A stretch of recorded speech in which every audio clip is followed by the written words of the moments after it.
Bonjour tout le monde, bienvenue à la masterclass Buffalo Trace avec le Master Blender Drew Mayville qui est venu spécialement du Kentucky. Merci. Thank you, Drew. Thank you, thank you. Wow, we got a great crowd. Only half the room, though. Do you think we could sell some tickets and get some more? No. Let's do it. We only have 30 minutes. I don't think I've ever spoke for only 30 minutes, so we better get moving. That's me. I'm the master blender, if you can see that. As you know, I have a little bit of sense of humor, I guess. My background is over 42 years in the beverage alcohol industry. I started with a company back in 1980 called Seagram. Anybody know Seagram? Yeah, a few. You have to be older to know that, right? And then I spent 2 years with Diageo, so two of the largest distilleries in the world. And now with Buffalo Trace, almost 20 years. I started actually in 2004. Oh, they want me to move over here. 2004 at Buffalo Trace, and we weren't a very well-known distillery back in 2004. And today we're probably one of the most recognized distilleries in the world. And there's me back in 1982. You see my hair is a little darker? Yes, I still have it though. See what alcohol does, right? Gray hair. And there's me today, still tasting samples. We taste hundreds of samples every single day. I get asked, what's the difference between a blender and a distiller? Actually share responsibilities with Mr. Harlan Wheatley, is our distiller. He basically takes all the grains, ferments, distills, puts it in the barrels, and then I get involved after that, and I take all those ingredients and make all the different products and make it consistent, I hope. Sazerac is our parent company who owns Buffalo Trace Distillery. Here's a list of some of the distilleries that Sazerac owns. Besides Buffalo Trace, which is our crown jewel, we own the 1792 distillery in India called Paul John. Anybody hear of that one? And our old Montreal distillery and Collingwood distillery in Canada. Our A. Smith Bowman distillery, our Tennessee distillery making Tennessee whiskey. Don't tell Jack Daniel people there. We actually have been making it for about 4 years. We haven't got products yet, but it will come about soon. And then we have a distillery called the Last Drop Distillery, which really deals with ultra rare products. And they actually don't distill anything, but they procure and source some of the rarest on the planet. And then we have our cognac distillery right here in France. Anybody been to our distillery? No, we don't. I don't think we have tours yet. Domaine Sazerac de Segonzac, because our history at Sazerac goes back to the 1600s making cognac in France. And our newest distillery, the Laughill Distillery, making Irish whiskey in Ireland. Anybody hear of that one before? No? Whiskey won't solve all your problems, but it's definitely worth a shot. And that was outside of a bar in Seattle, Washington. Okay, a little bit about, this is when I come into work. They have a vending machine with Eagle Rare in it. It's pretty cool. A little bit about Buffalo Trace Distillery. We've been making whiskey since the 1770s and continuously distilling through Prohibition, through world wars, and now we can even say through COVID. As a matter of fact, we call it Buffalo Trace Distillery because the buffalo used to roam freely across the U.S., and where they roamed, they made pathways or traces. And right where the distillery is situated, the buffalo crossed at the Kentucky River, just where we are. So that is called Buffalo Trace Distillery. So now you can impress all your friends, right, with that knowledge. And we've been called a lot of things over the years, and actually we've discovered what we call Bourbon Pompeii. If you come to the distillery, you can actually see the remnants of the E.H. Taylor Distillery. We found it accidentally underneath a piece of concrete. You can see to the right there the remnants of the distillery that E.H. Taylor built. I'm not very good at this. You want me to go up?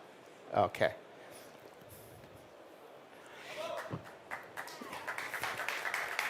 Whoa, thank you. You can see under there, this is better, I can point.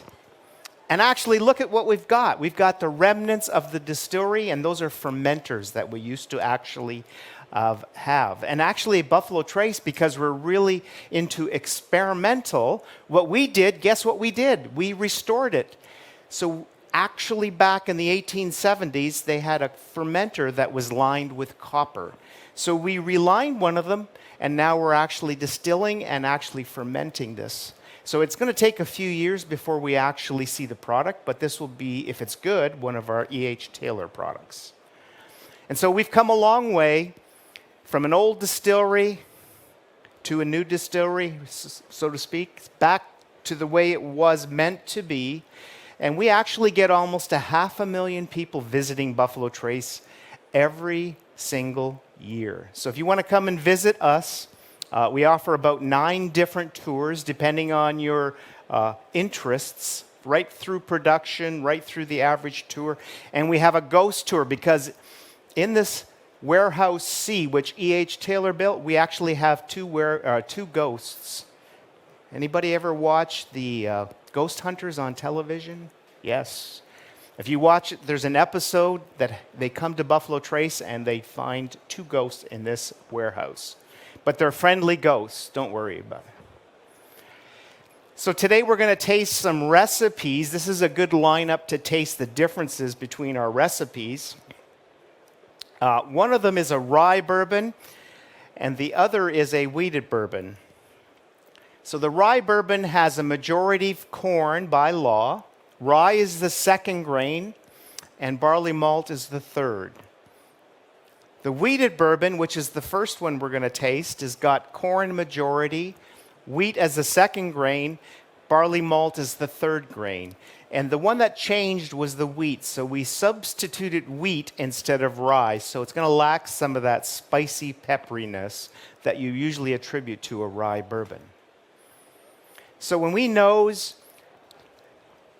we like to start with the first one.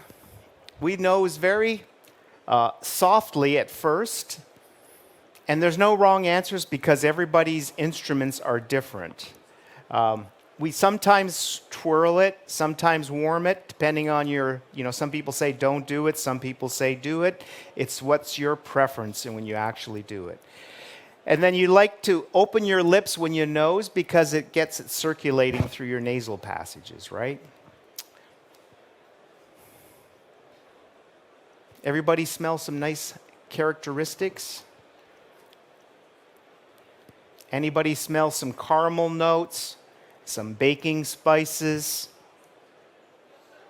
No?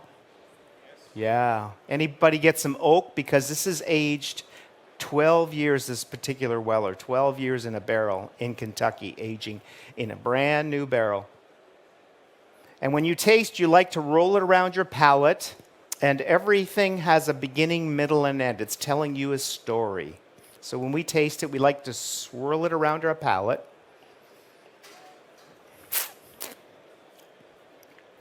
And we usually recommend the first time you just relax after tasting because it's quite harsh on your palate. Anything you drink with alcohol, the first sip is always the most difficult. By the second, maybe third, fourth sip, it's going to be really good. No, I'm just kidding.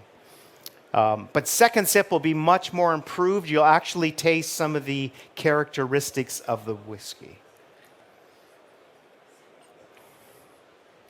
You see how it really smooths out? And wheat is a grain that actually smooths and really softens upon entry. It's almost buttery-like on flavor. Everybody see that? And then you get all those different taste characteristics from milk chocolate, cinnamon. Anybody get any wood on the finish, like dryness from the wood? Don't forget, this is brand new oak barrels, so you're going to get some of those characteristics, especially the vanilla flavors. You get a lot of that because it's brand new oak. So this is one of the rarest ones. If you come to the U.S., you probably will never see this on the shelf. Fortunately, here in France, I think you can buy this, if I'm not mistaken. Does everybody like this one? This is a wheated bourbon.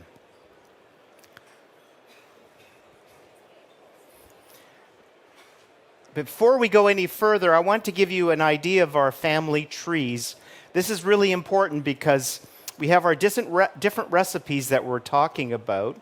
And the rye mash bourbon is the first one. So that's everything from Benchmark right to George T. Stagg. So it gives you an idea of the recipe and what products are made with that recipe. Our number 2, everything from Ancient Age right to Elmer T. Lee, which you probably haven't seen over here too much. And then our wheated bourbon, we just talked about everything from William LaRue Weller right up to Pappy Van Winkle. If you come down to the booth, we have most of the Weller selection down there to taste. I think you'll enjoy the difference. The Antique 107 is sometimes some of people's favorites, so you can try that one. Very hard to get in the US, any of those. And then we have our rye whiskey, which is not a bourbon, and this is straight rye whiskey that we'll save to the end. But one goal has never changed. We want to make the best whiskey in the world. So of all those products downstairs, we want to make the best. We do it by never compromising quality. We have a lot of taste variety, as we're going to see. We age our barrels longer than most. Some of ours, like Pappy Van Winkle, are aged 23 years. We use multiple recipes, which we're tasting the rye or the wheat recipe right now. We're going to go to the rye in a second. And we're also very famous for innovation and trying different things to try and make better whiskeys. People ask me all the time what affects the taste of bourbon. First of all, the age or the time in the barrel will affect the taste very much. Also, the barrel, the seasoning, the char, the type of wood, very important. Grains, mash bill, warehouse, environmental, distillery, people, yeast, water, just about anything you can think of will affect the taste of bourbon. Some more important than others. Obviously, the barrel is extremely important. So when we go to the next slide, which is our rye white dog, it actually was what we call moonshine or white dog. And it's a clear liquid. This is actually our recipe number 1 before it actually goes into a barrel. So we wanted you to see what it looks like before we age it, which will be the next sample. So when we nose this one, let's nose this one. You get that raw distillate character. Kind of corny. Does everybody smell that? A little sweet. Some people see a little bit of fruitiness like apples. And this is at the proof it goes in the barrel, so it's 125 proof. So when you taste it, just remember that. Just a little bit on the palate.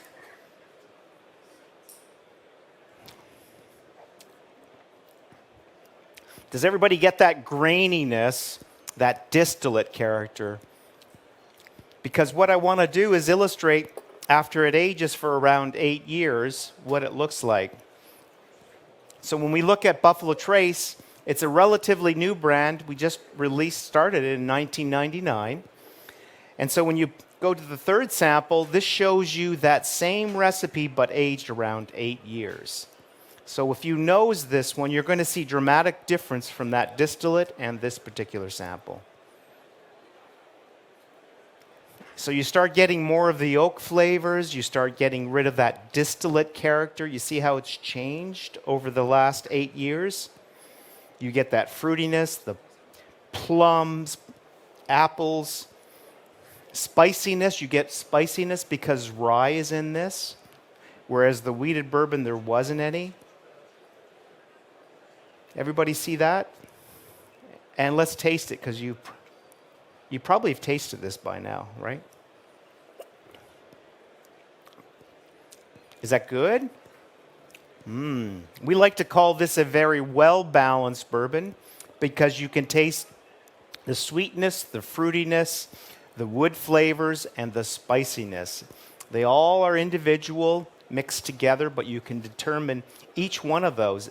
And then you get a nice dryness on the finish, too, with slight wood characteristic. Is that good? Yes. And then how do we make bourbon? It has to be made in the United States only. So a lot of people think it has to be made in Kentucky, but it can be made anywhere in the United States of America. Majority has to be corn. It cannot be distilled more than 80% or 80%, which is 160 proof. And you have to put it in a new charred oak container. So not a used barrel, it has to be a new barrel. And you cannot add any artificial colorings or flavorings allowed. And one thing Buffalo Trace does is we source non-GMO corn for all our products. Then we have the cooking, the fermenting, the distillation, barrel aging, and barrel selection, and then basically our bottling operations. And if we had more than a half hour, I'd talk about each one. And then when we go to our Eagle Rare, so Eagle Rare is the same recipe as Buffalo Trace, the exact same recipe from this distillate. But this one's aged 10 years, so it's going to show you the difference between Buffalo Trace and something that's aged a couple more years. And this has won many awards around the world. And I want you to see the depth and the boldness as compared to Buffalo Trace. You see how much richer it is?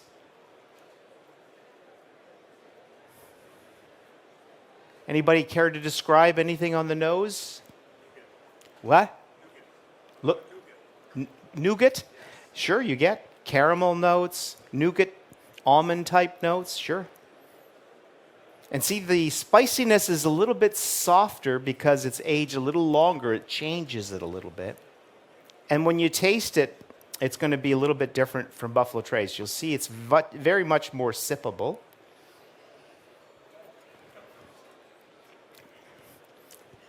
You see the depth, the seriousness, and the change from just this. It's like totally different product, right? But very enjoyable either or. And so in a room this size, I usually ask who prefers the Buffalo Trace and who prefers Eagle Rare. So by a show of hands, who prefers Buffalo Trace? Yeah? And who prefers Eagle Rare? There's more Eagle Rare fans today. Do you see the difference between the two? It just shows you the depth of the Eagle Rare.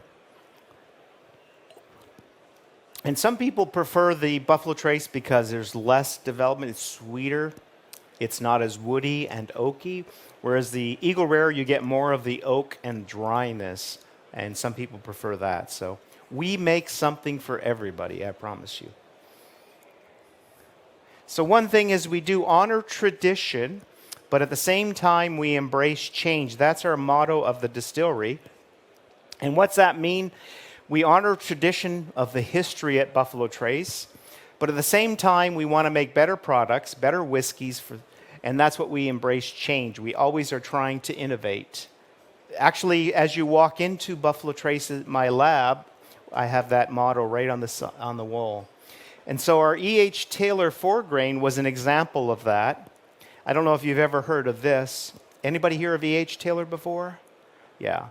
This is our 4-grain, and actually there's very limited amounts, and it won Best Whiskey in the World, and it was an experiment. So it's something that we tried, that we liked as an experiment, and we actually won Best Whiskey. So it's exactly what we're trying to accomplish through our experimental program. Here's our experimental micro still that we built in 2006 before it even was fashionable to experiment. We've been experimenting for many years. And then we have our Warehouse X. Sounds really weird, eh? Warehouse X. But this is a little mini warehouse that we always think, well, we age the same way all the time, so is there a better way to age? So we built this warehouse to experiment with all these variables, light, temperature, humidity, and airflow.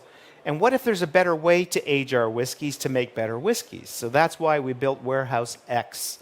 And the first one we did was our UV light experiment.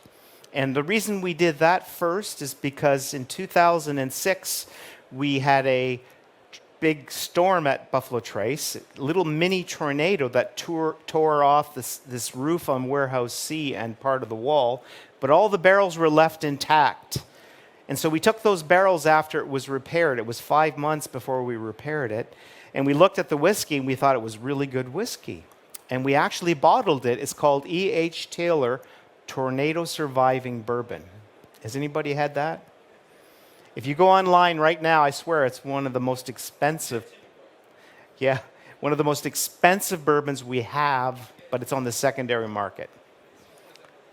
So anyways, we thought light would actually make a difference maybe. So that's why we used that as our first experiment in Warehouse X. So for 2 years we did without light, with light, and different variables with the light because we have a sunroof and some were in total darkness. Against our control, and after 2 years, guess what we found? Do you think UV and light makes a difference to the barrel aging process? No, it didn't. We found it didn't make a difference. We did blind sensory analysis between our controls, and we found it didn't affect the aging process. But that's what happens when we experiment, is we fail more than we are successful. So we found out it didn't. So now we're doing all these other variables, trying to figure out if there's a better way to age our bourbons. And there's a good example of the warehouse. There's 4 chambers and a breezeway, and we can control those 4 chambers with all kinds of temperature, humidity, and airflow. And then we have our experimental collection. We have over 50 different experiments that we've actually released to look at. You might have seen a few of these around. But they're very rare because when we do an experiment, we only do a little bit at a time. We don't do 1,000 barrels. We do 1 or 2 barrels, maybe 10. And then we have our Sazerac rye, which is not a bourbon, but a straight rye. So the definition of a straight rye is 51% minimum rye, corn, and then barley malt. So then right away, you know, before you even taste, this one has a lot more rye characteristics because of the recipe. So let's nose and taste this one. Anybody care to describe?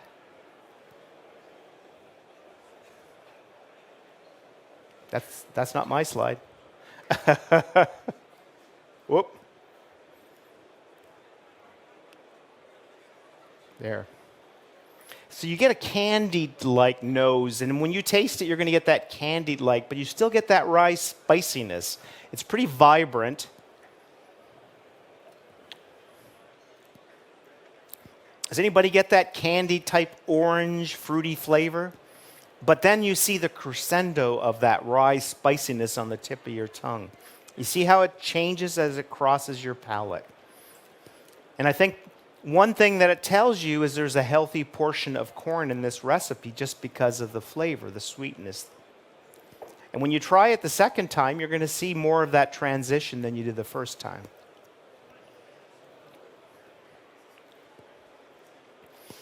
Does everybody get that sweetness in your mid-palate, and then it transitions to that spiciness across the palate? It gets stronger as it goes through. And it's warming as you swallow it. But you see the difference in styles because of the recipe. The wheat, there's no spicy pepperiness. Buffalo Trace, the rye recipe. And this one's a little older. And then you have your Sazerac rye, which has got that rye spiciness. This is very popular in, guess what? The Sazerac cocktail. Anybody have that? Yum. But it's also very good in cocktails because the rye spiciness tends to come out and it's quite strong. Anybody have any tattoos like this? Because I have a big prize if you do. No. We got a lot of fans around the world. And we can't buy, usually you can't buy any of these products on the shelf in the US. Very difficult. You might see some Buffalo Trace. But it's very difficult because we have a lot of fans who like the taste of our products. You have better chance of buying it here, I think, than you do in the US. And some of you might know that. But we are actually adding 1.2 billion in more expansion. So what here is an example of we're adding more fermenters. You can see as we're building them, we're doubling our fermenters. These are 100,000 gallon fermenters. Then we're doubling our still house. We've just duplicated the still we had, and we just added it. We're also adding a new warehouse. These are the largest warehouses in Kentucky. These contain 60,000 barrels each. These cost $30 million to make and to fill, and we're building one every 4 to 5 months. So as we're filling one, we're actually constructing the next. We're barely keeping up, and this is to keep up with demand. There you can see. So each are of about 60,000 barrels. That's 1.2 million cases of Buffalo Trace. 150 million drinks, or one for every legal drinking aged American. And that's it for me, unless you have any questions, of course. We did have one question here. We did have one question here before. We'll take very quickly. Oh, hello. Thank you for the talk. You said that before that a lot of these are not sold in the US. Why is that compared to other parts? A lot are not sold? Like in terms of the variety of whiskey you have there. Why is that? They're sold in the US. In terms of distribution. What? Did you say a lot of them are not available in the US compared to other parts? Sell out? Oh yeah, they don't even hit the shelves. Oh, really? Right. Oh, I see. Just due to popularity then. Very much so. It's a big Okay. problem. It's a good problem, but not a good for our consumers. Okay. I think there's one more question here. Very quick. Sure. Hi. Hi. First of all, thank you. You're welcome. This is great to hear you. If you were allowed to say so, do you have a favorite child in the entire No, I don't. Trace lineup? No. You don't have a personal favorite? No. You love them all. Well, you know what I tell some people, though, is the one we haven't made yet is my favorite. They don't like that answer, usually. Well, thank you very much, Drew. Merci. You're welcome. Thank you very much. Thank you. And so feel free to stop by the stand, the Buffalo Trace stand, to taste more expressions. And bonne continuation du salon. Merci.